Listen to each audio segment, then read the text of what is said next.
नमस्कार, मैं हूं डॉक्टर वाई राखी। आपका स्वागत अभिनंदन करती हूं। आप में से बहुत सारे लोगों ने कहा राखी जी हम आपसे बात करना चाहते हैं, अपने मन के सवाल आपसे पूछना चाहते हैं। आप लोग बहुत सारे कमेंट्स में भी सवाल लिखते हैं, इंस्टा पर भी लिखते हैं। मैं कोशिश करती हूं जवाब दूं। आप फेसबुक पेज पर भी लिख रहे हैं, मैं कोशिश करती हूं मैं जवाब दूं, लेकिन आखिर मैं अकेली हूं और आप 5 लाख लोग हैं, मैं सबके जवाब नहीं दे सकती। तो चलिए, हमने आपके लिए एक नई सीरीज शुरू कर दी है। आपको करना क्या है, मैं आपको एक छोटा सा वॉइस मैसेज सुनाने जा रही हूँ, सुनिए। Poonam Dhillon here, you are very very very beautiful. और जो आपका बोलने का स्टाइल है, मतलब मैं क्या बोलूँ आपको, मतलब मेरा तो ना दिल ही आ गया आपके ऊपर। मैं तो आपका खैर, ये इनका दिल मेरे ऊपर आ गया, पर मेरा दिल इन पर आया हुआ है। पूनम जी, थैंक यू सो मच, आपकी आवाज़ भी बहुत अच्छी है। आपको भी बस इसी तरह से अपने वॉइस मैसेजेस हमें भेजने हैं, लेकिन मेरी तारीफ़ें नहीं करनी है। आप सीधा ये बोलिए, मेरा नाम है डॉक्टर वाई राखी। राखी जी, मैं अपना एक व्यापार शुरू करना चाहता हूँ और मेरा व्यापार कब तक शुरू होगा। प्लीज़ अपनी डेट ऑफ बर्थ मुझे मत भेजिएगा और वॉइस मैसेज ज़ोर से बोलकर भेजिएगा। अगर आपकी वॉइस मैसेज धीमी आवाज़ में हुए तो हम जवाब नहीं दे पाएंगे। अपनी 2021 की वीडियोज़ के अंदर जो भी मैं शूट करूंगी पहला, उसके अंदर हर वीडियो के अंदर मैं 2 वॉइस मैसेजेस लूंगी, कार्ड खोलूंगी और आपके सवालों का जवाब दूंगी, वो भी बिना किसी फीस के, मुफ्त। तो क्या आप मुझसे सवाल पूछना चाहते हैं तो तुरंत मुझे वॉइस मैसेजेस कीजिए। 3 नंबर आपको ऊपर मेरे बैनर पे दिख रहे हैं, यहां चलते हुए दिख रहे हैं, तो आप तुरंत इन तीनों नंबरों पर वॉइस मैसेज भेजिए। नमस्कार, मेरा नाम है राखी जी ये, और मैं आपसे पूछना चाहता हूं मेरी सरकारी नौकरी कब लगेगी। बस दैट्स इट। आपका नाम और आपका सवाल मुझ तक पहुंचे, इसे हम वॉइस मैसेज में सुनाएंगे और हाथ के हाथ कार्ड निकालकर आपको जवाब देंगे, वो भी बिना किसी पैसे के। ठीक है, तो आपके वॉइस मैसेजेस का रहेगा इंतजार और रहेगा 2021 का इंतजार। Thank you.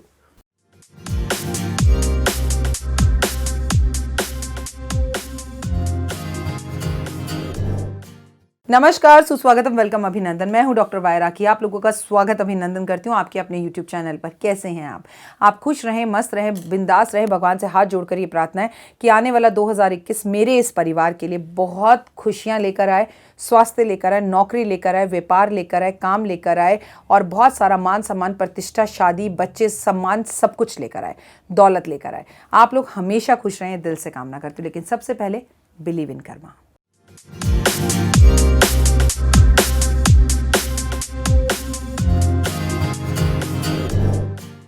हाँ जी, आ गए आप। हम पहुंच गए हैं साल की आखिरी पूर्णिमासी पे। 29 तारीख और 30 तारीख को पूर्णिमा है। 29 तारीख को व्रत वाली पूर्णिमा है, जिस दिन आपको व्रत रखना है, और 30 तारीख को स्नान और दान वाली पूर्णिमा है। कितनी बड़ी बात है ना। साल के आखिरी दिनों में पूर्णिमासी पर हम जो है बाय बाय कर रहे हैं साल को। चलिए, राम राम करके 2020 निकला। 2021 बहुत सारी चीज़ें अच्छी कर लाए, लेकिन उसमें भगवान कोई चमत्कार करने वाले नहीं है। वो सारे चमत्कार आपको और मुझे ही करने हैं अपने कर्मा से। अपने कर्माज अच्छे कीजिए। पूरे साल लॉकडाउन की वजह से मंदिर नहीं गए, नवरात्रे नहीं करे, पूजा नहीं करी, ये नहीं करा, अरे राखी जी वो नहीं किया, अरे ये रह गया। तो मैं अभी भी आपसे कह रही हूँ कि आपके पास बहुत प्लेंटी ऑफ टाइम है। आप 29 और 30 तारीख को बहुत सारे उपाय कर सकते हैं जिससे आपका जीवन बदल जाए। आज इस खाली कांच की बोतल में आपकी किस्मत बदलने वाली हूँ मैं। ये जो आपको बार बार मंदिर जाना पड़ता है ना, आज मंदिर जाने से छुटकारा दिलाने वाली हूँ मैं। लेकिन वीडियो को टिल एंड तक ज़रूर देखें। लेकिन सबसे पहले तो हम वही बातें करेंगे। पूर्णमासी है, हम सुबह जल्दी उठेंगे, ब्रह्मचर्य का पालन करेंगे। हम सुबह उठें, उठकर हम अपने घर के अंदर घी का दिया जलाएं, पूरे घर की सफाई करें, घर के अंदर गंगा जल छिड़कें, भगवान के आगे, शालिग्राम के आगे, हरि विष्णु राधा कृष्ण के आगे, क्योंकि खर मास चल रहा है। इस टाइम पे मंत्र जाप का और गंगा जल का विशेष महत्व है। अपने घर में दिया जलाएं, भगवान के पीले फूलों की माला अर्पण करें, भगवान से अपनी गलतियों के लिए क्षमा मांगे। घर में पूर्णमासी वाले दिन खीर ज़रूर बनाएं। खीर में चीनी की जगह मिश्री डालें और केसर ज़रूर डालें। भगवान को खीर का भोग लगाएं, पूरे परिवार को भोग लगाएं। शंकर भगवान पर आज हम गंगा जल अर्पण ज़रूर करें। भगवान से कहें, भगवान ये गलती मैंने जान के की थी, इसके लिए आई एम सॉरी, ये गलती मुझसे हो गई, इसके लिए मुझे माफ़ कर दो। विष्णु सहस्त्र नाम का पाठ करना आता है तो करें, नहीं तो म्यूज़िक सिस्टम पर विष्णु सहस्त्र नाम का पाठ लगा दें। आज घर में सत्यनारायण भगवान की कथा करना बहुत अच्छा है। आज घर में जो है चंद्रमा के दर्शन पूरा परिवार करें। शाम के समय चंद्रमा को अर्घ ज़रूर दें। अपने बालों को लंबा करने के लिए आप जो चंद्रमा के सामने खड़े होकर बाल काटते हैं, वो बाल भी ज़रूर काटें। भगवान की परम कृपा आपके ऊपर बनी रहे और हरि विष्णु आपके मन की हर मनोकामना को पूर्ण करें। पर आज आप लोग गौशाला जाकर अपने वजन के बराबर चारा ज़रूर देकर आए गौशाला में गायों को, और सड़क पर चलती हुई आवारा गायों को देकर आए तो और भी अच्छा। लॉकडाउन के इस टाइम पर मैं तो लगातार ही मंदिर गई। ये प्रभु की मेरे ऊपर बड़ी परम कृपा थी कि मैं लॉकडाउन पे, आप यकीन मानिए, जितने दिन लॉकडाउन रहा मैं उतने दिन रोज़ घर से बाहर निकली। मैंने कुत्ते को भी दूध पिलाया, मैं गौशाला भी गई, मैं मंदिर भी हर रोज़ गई। हमारी सोसाइटी का मंदिर बंद हो गया तो मैं भगवान को भोग लगाए बिना नहीं खाती। मैं बड़ी परेशान हुई और मैंने भगवान से कहा, भगवान ये कैसे हो सकता है, तू मंदिर में भूखा बैठा रहे और मैं भोजन कर लूँ, मुझे कोई राह दिखा। बस इतना कहने की बात थी। सुबह 5:30 बजे मैं मयूर विहार फेस 1 से निकल रही थी, मुझे एक मंदिर खुला हुआ दिखा। मैंने पंडित जी से बोला, ये मंदिर रोज़ खुलता है क्या? तो उन्होंने बोला, मैं उस मंदिर के बारे में पहले से भी जानती हूँ, जब देव पैदा नहीं हुआ था तो हम वहीं रहते थे, तो मैं उस मंदिर में जाती थी। तो पंडित जी बोला, हाँ राकेश, ये तो लॉकडाउन हो या कुछ हो, ये मंदिर तो रोज़ खुलेगा। मैंने कहा कितने बजे? बोले सुबह 5 बजे। गर्मी का टाइम था, आपको पता है, जल्दी उठने की मेरी आदत है। भाई मैं तो रोज़ पहुँच गई। मैंने वहाँ खाटू श्याम जी थे, उनके साथ शालिग्राम जी थे, उन्हें रोज़ भोग लगाया, शंकर भगवान पे जल चढ़ाया, वहीं बाहर कुत्तों के लिए मिट्टी के बर्तन रखे, और still I am going there. मैं अभी भी जा रही हूँ, क्योंकि जब सब मंदिर मेरे लिए बंद हो गए थे तो वो मंदिर मेरे लिए खुला था। तो आज सारे मंदिर मेरे लिए खुल गए हैं, तो उस मंदिर को तो मैं नहीं छोड़ सकती ना। जिसने हमारा दुख में साथ दिया हो उसे कभी नहीं छोड़ना चाहिए। तो मैं मेरी ज़िंदगी में 2020 में, मेरे में वैसे भी बहुत अलग हूँ मैं, लेकिन 2020 में मैंने बहुत सारी चीज़ें अलग देखी। मैंने देखा अगर हम भगवान को नहीं छोड़ते ना, तो यकीन मानिए भगवान भी हमें नहीं छोड़ते, लेकिन हम छोटी छोटी बातों पे परेशान हो जाते हैं। अभी ना कुछ टाइम पहले मेरे पास एक महिला आई, वो बहुत अच्छी हैं, संपन्न, उनकी बड़ी प्यारी 3-4 बेटियां थीं, लेकिन उन्हें बेटा चाहिए था और वो थोड़ी सी डिप्रेशन में थी, और उन्हें बेटा हो जाएगा कुंडली के मुताबिक। जो थोड़ी बहुत परेशानी थी मैंने उन्हें बता दिया कि आप ये उपाय करना, ये पूजा कराना, आपको बेबी हो जाएगा। लेकिन उन्हें बच्चा इसलिए नहीं चाहिए था कि उन्हें बेटे की चाह है, उन्हें बच्चा इसलिए चाहिए था कि लोग उनके घर आकर कहते हैं, अरे वाह तुम्हारे घर में सब कुछ है, सुख सुविधा है, सब कुछ है, लेकिन बहनें बड़ी बदकिस्मत है, कोई भाई नहीं है, कोई दिया जलाने वाला नहीं है, कोई वंश बढ़ाने वाला नहीं है। मैं आपसे ये बातें इसलिए कह रही हूँ कि आज भी औरतें ऐसी बातें करती हैं, आप भी उन औरतों में से एक औरत होंगी। कैसी बातें आप करते हैं, किसी लड़की की शादी ना हो रही हो और आप उसके घर जाकर उससे बोले, बेटा तुम्हारी शादी नहीं हुई, की गल है, तुहानू कोई मुंडा नहीं मिल रहा, किसी की नौकरी ना हो, हाय हाय ऐते MBA कितना है, एनू जॉब नहीं मिल रही। तो ये कितनी गलत बात है, किसी के ज़ख्मों पर नमक छिड़कना। और हम बार बार बिलीव इन कर्मा की बात करते हैं, तो हम क्या कर्मा कर रहे हैं? आप लोग अपनी वाणी पर विश्राम दें। किसी के बच्चा नहीं है तो उससे कोई भी बात करें, बट बच्चे की बात कभी ना करें। किसी की शादी नहीं हो रही तो उससे कोई भी बात करें, लेकिन उससे प्लीज़ ये बात ना करें कि तेरी शादी क्यों नहीं हो रही। मतलब ये तो वो बात हो गई कि अंधे को आप कह रहे हैं, अच्छा तुम्हें तो कुछ दिख नहीं रहा होगा ना, तुम अंधे हो। प्लीज़ ऐसी बातें कर कर हम सामने वाले के दिल को टच कर कर आ जाते हैं, और जब हम उसके दिल को टच कर कर आ जाते हैं, तो जैसे दीवार पर कील ठोकने पर हम कील निकाल तो लेते हैं, सॉरी गलती करके किसी को बोल तो देते हैं, लेकिन वहाँ ना छेद रह जाते हैं, वो छेद हमें जीने नहीं देते।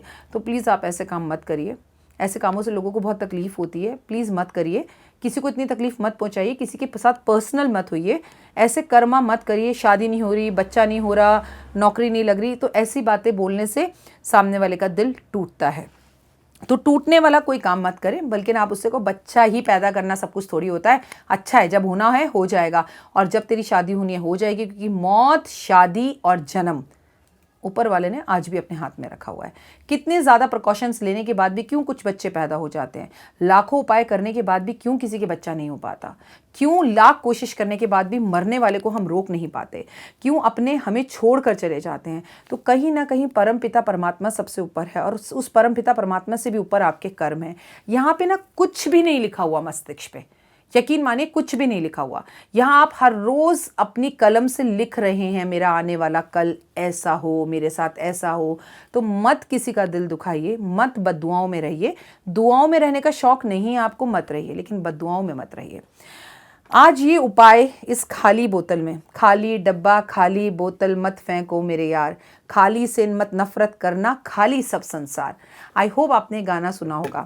और ज़िंदगी में ना कुछ भरने के लिए पहले उसका खाली होना ज़रूरी है। अगर कोई चीज़ खाली होती है ना तो बड़ी काम की होती है, तभी उसमें हम अपनी जगह बना पाते हैं। तो आज ये खाली बोतल आपकी ज़िंदगी बदलेगी। ये खाली बोतल कांच की है।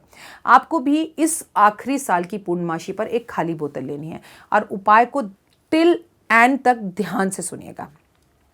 घर के आसपास किसी भी मंदिर में चले जाएं, केले का पेड़ वहाँ पर होना चाहिए। और मैं आपसे फिर बार बार कह रही हूँ, केला रहे सदा अकेला। हम केले का पेड़ कभी भी घर में नहीं लगाते। केले का पेड़ या तो घर के बाहर लगाइए, बालकनी में लगाइए, या घर के आसपास लगाइए, लेकिन घर के अंदर मत लगाइए, क्योंकि केला आपको अकेला कर देता है, या तो डिप्रेशन में कर देता है, या परिवार वालों को आपसे दूर कर देता है। तो केला रहे सदा अकेला। आप अपने घर के आसपास किसी भी मंदिर में चले जाइए, वहाँ से केले के पेड़ के पास जाइए, वहाँ बैठिए, वहाँ पर घी का दीपक जलाइए, थोड़ा सा मीठा अर्पण करिए, थोड़ा हल्दी, रोली मोली, कपूर, लौंग, इलायची अर्पण करिए, ये सब घर से लेकर जाइए। और वहाँ पर बैठकर अपने मन की हर बात की, हे परमपिता परमात्मा, हे हरि विष्णु, मैं आज आपसे निवेदन ये करने आई हूँ, जो मेरी कट गई सो कट गई, मेरा परिवार, मेरे बच्चे हैं, और आज मैं आपकी कोई भी बात नहीं सुनूंगी। आज है पूर्णमासी का दिन। आज मैं आपको अपने साथ अपने घर लेकर जा रही हूँ। आओ मेरे साथ, और लक्ष्मी जी को भी मेरे साथ लेकर चलो। ये खाली डब्बा अपने साथ लेकर जाना, साथ में लेके जाना ये चम्मच। और मैंने बहुत सारी चीज़ें बोली हैं, ध्यान से सुनो। अब ये नहीं कि खाली बोतल और चम्मच लेके पहुंच जाओ, सिर्फ अपने स्वार्थ की बात सुनो। पूर्णमासी के दिन ब्रह्म मुहूर्त में उठकर सुबह सुबह घर के आसपास किसी भी मंदिर में केले के पेड़ के पास चले जाइए। और अगर वो केले का पेड़ मंदिर में हो तो उसका रिजल्ट करोड़ गुना ज़्यादा है, लेकिन अगर आसपास घर के पेड़ हो, बगीचे में हो, तो भी आप ये उपाय कर सकते हैं। लेकिन अगर मंदिर में होगा तो वाइब्रेशन ज़्यादा अच्छी होंगी। आप मंदिर पहुंचे, आपने वहाँ घी का दिया जलाया, गाय के घी का दिया जलाया, रोली मोली, कपूर, अगरबत्ती, लौंग, इलायची चढ़ाया, उसके ऊपर मिठाई अर्पण करी, उनके सामने बैठकर अपने मन की सब बात करी। फिर एक ऐसा चम्मच लिया और केले की जड़ में से 5 बार मिट्टी ली। 1 2 3 4 और ये 5। अब आपने अपने साथ लेकर जानी है ये मोटी वाली एक इलायची। ये मोटी काली इलायची है। इसको आपने उस डब्बे में डाल दिया। जब आपने इसको उस डब्बे में डाल दिया, आपने इस ढक्कन को करा बंद और आपने इसे अपने हाथ में पकड़ा और मन में ऐसा विचार किया कि मैं आज अपने घर की किस्मत, धन, दौलत, वैभव, लक्ष्मी, विष्णु, लक्ष्मी को अपने परिवार के लिए घर लेके जा रही हूँ। इसे घर लाकर आपने अपने घर के मंदिर में रख दिया। मंदिर में रखकर इसे प्रणाम किया, आपने इसे बंद कर दिया। अब आप इसे नहीं खोलेंगे। आपने इसके आगे घी का दिया जलाया। घी का दिया जलाने के बाद आपने इस डब्बे पर अपने हाथ से स्वास्तिक बना दिया और इसको अपने घर के मंदिर में रख लिया। और इसके आगे विष्णु और लक्ष्मी समझकर दिया सुबह शाम जलाइए। उसके बाद आपकी ज़िंदगी के अंदर क्या परिवर्तन आएंगे, आपके घर में ये मिट्टी का चमत्कारी उपाय क्या जीवन में बदलाव लाएगा, ये आप सपने में भी सोच नहीं सकते। ये मिट्टी का उपाय आपकी ज़िंदगी बदल देगा। नहीं, ये बाकी इलायचियाँ आप मत डालना, ये तो मैंने आपको डिस्प्ले के लिए दिखाया था, तो इसलिए मैं इसमें डाल रही हूँ। कहीं आप सोचो राखी जी ने बाकी इलायचियाँ डाल दी, हमें भी डाल दिया। हमें केवल मोटी इलायची एक ही डालनी है। उसके बाद हमें इसको 40 दिन तक अपने घर में रखना है। ध्यान से सुनते रहिए, दिया जलाते रहना है। अगर आपको पीरियड्स हो गए, आप महिला हैं, तो घर की कोई बच्ची से या किसी पंडित को बुलाकर भी दिया जलवाएं। 40 दिन बाद आपने इस मिट्टी और डब्बे को किसी बहते जल में जल प्रवाह कर देना है। और अगर आपके घर के आसपास बहता हुआ जल नहीं है तो आपको इसे पीपल के पेड़ पे रख कर आ जाना है। अब बात करेंगे कनाडा, ऑस्ट्रेलिया, अमेरिका, अफ्रीका के लोगों की। वो कहते हैं राखी जी आप हमारे लिए कुछ नहीं बताती। आपको पूर्णमासी वाले दिन इंटरनेट से एक केले के पेड़ की तस्वीर निकालनी है, उसकी के ऊपर रोली मोली, कपूर, अगरबत्ती लगाना है। उस तस्वीर को कहीं पर चिपका दीजिए, और अगर ईशान कोण में चिपकाएं तो बहुत अच्छा है। आप केले की तस्वीर घर के अंदर लगा सकते हैं। उसके आगे घी का दिया जलाइए और अपने मन में ये कामना कीजिए कि हरि विष्णु, आज आप मेरे घर आ गए हो और मेरे घर के अंदर बैठे हुए हो और मेरे घर की सभी मनोकामना को पूर्ण कर रहे हो। धन बरसाओ और मेरी हर मनोकामना को पूर्ण करो। और उसी दीपक के, उसी तस्वीर के आगे 40 दिन तक लगातार आप दिया जलाते रहे, क्योंकि आपको तो उसको जल प्रवाह नहीं करना, आपको तो उसे पीपल के पेड़ के नीचे नहीं रखना, वो तो एक तस्वीर है। तो आप जिंदगी भर भी उसके आगे दिया जलाते रहिए और इस तस्वीर को घर के ईशान कोण में यानी कि नॉर्थ ईस्ट में लगा लीजिए and see the change in your life. इससे आसान और बढ़िया ज़बरदस्त उपाय मेरे ख्याल से मैं आपके लिए ला नहीं सकती। घर में शंख बजाइए पूर्णमासी वाले दिन, घर में घंटी बजाइए पूर्णमासी वाले दिन, घर में पूरी तरह से प्रकाश कीजिए पूर्णमासी वाले दिन, चंद्र दर्शन जरूर कीजिए पूर्णमासी वाले दिन, चंद्र को अर्घ जरूर दीजिए, थोड़ा सा पानी, थोड़ा सा दूध, और छत पर जाकर अर्घ दीजिए। चंद्रमा को प्रणाम कीजिए, चंद्रमा को नमस्कार कीजिए। बाकी सब कुछ चंद्रमा स्वयं सही कर देंगे। फिलहाल दीजिए इजाजत, नमस्कार। जीवन में है समस्या, नहीं मिल रहा तकलीफों से छुटकारा, नहीं मिल रही मनचाही नौकरी, टूट गया है विश्वास, सांस से आपकी बिल्कुल नहीं बनती और खत्म हो गई है आस, भगवान से आपका विश्वास उठ चुका है।